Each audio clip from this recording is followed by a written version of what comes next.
Dear teacher, when did you first become interested in science?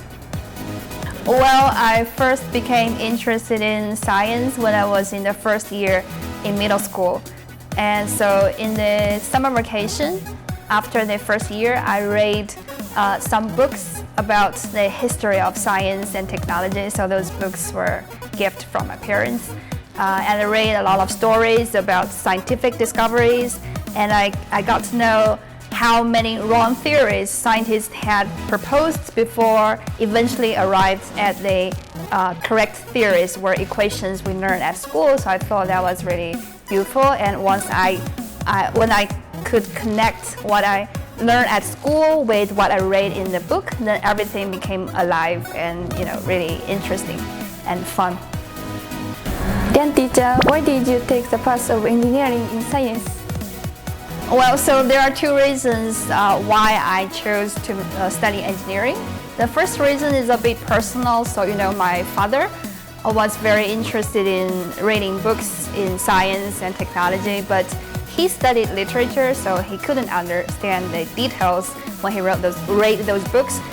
So he wanted me to be able to understand the details of science and technology. So he always encouraged me to become good at science and physics and mathematics and so on. And he always say it's really cool for girls to be good at maths and engineering and science. And the other reason is, when I was a kid, I used to watch a TV program called The Big Man's World.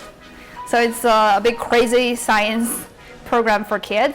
And I was very attracted by the style of the crazy scientist, Big Man. And I dreamed about becoming a scientist like him. So that's why I decided to study science.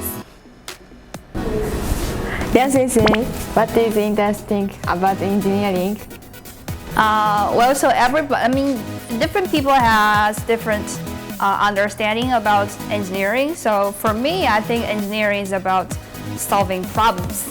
So what's really fun about engineering is there's no single solution for a certain problem. So you can always come up with very creative solutions and a lot of solutions, and you actually don't know which one is better than the other. So you need to dig deeper into each solution and figure out, okay, so this is the benefit of this one, and then that is the advantage of the other one, and then you compare different approaches and eventually come up with a genius, smart idea to solve the problem.